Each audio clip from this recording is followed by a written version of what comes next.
also had Omugambirizi wa polisi omwihanga ACP Kituma Rusoke okugamba abantu 19 bakwasirwa okuteekateekwaho kuba enkozi z'ebihagaro n'obuyaba nabugana abanyamakuru omu rukiiko rw'ebyokwerinda omu Runaguru Kampala. Twakola ebikwekweto mu wiiki eno ne tukwata ba suspects 195 naye n'omusobyo kubanga waliwo n'endala statistics zenyiza okubanga saakapitalinze.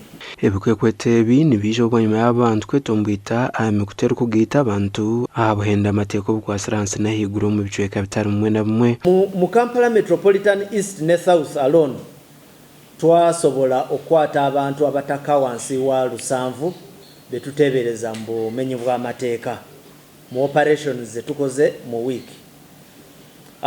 Entebe, just Entebe yokka bwe twakwatayo abantu 20 mu kikwekweto twasobola okusanga nti 4 bali bayina akakwate ku bumenyi bw'amateeka obusukkiriddemuuko mu luzungu kye twaliyise aggravated robbery.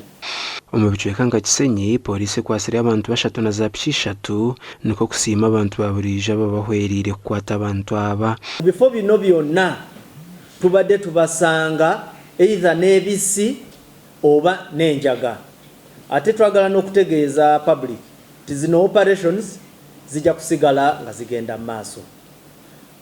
Waliwo olumu bwe mujja okusanga nga yes toyina musango naye nga security ekuyimiriza ekubuuza tukiteka joji ow'ebibuuzo. Please give security attention. Baddemu kubanga mu security operations zaffe zino tutera nnyo okufuna challenges especially ne baganda baffe bano abaasoma.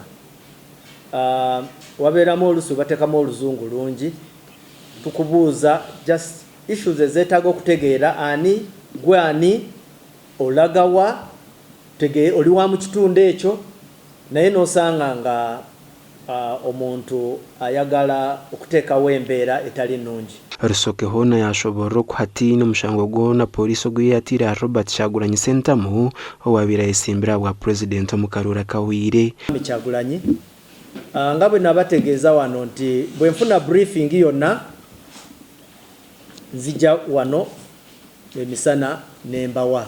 Sinaba kufuna briefing yonna egamba nti Kyagulanyi alina treason charges. Naye nezimala zibaawo ne bagamba nti bamucharginze treason nja kujja wano mbategeeze. So nja kuba mbategeeza nange briefing gye mba nfunye. Omugambirizi wa Ministry y'enshonga z'omunda y'ihanga Simon Mudeyi agambira abanyamakuru ngo bire nakuro ekitongole kirikuhikiriza abantu okutaha omu ihanga General Apollo Kasita Gowa na Brigadier Johnson Namanya besirwe okugaruka omu mahega ga UPDF. Gino gyaffe gye tukola gya bulijjo bano bajenerozi bamaze emyaka gigenda kuwera mu 8 tekibanga nawo tekibanga nawo routine nange ndi wano leero week ejja yinza obutaba ngaza akomawo wano akaseera konna batukyusa batujjawo era kya bulijjo si nti waliwo reason ndi lwakuba kino kyabaddewo tewali nsonga yonna emirimu tukola nova wano notawa naye kujja wano mu internal affairs waliwo gye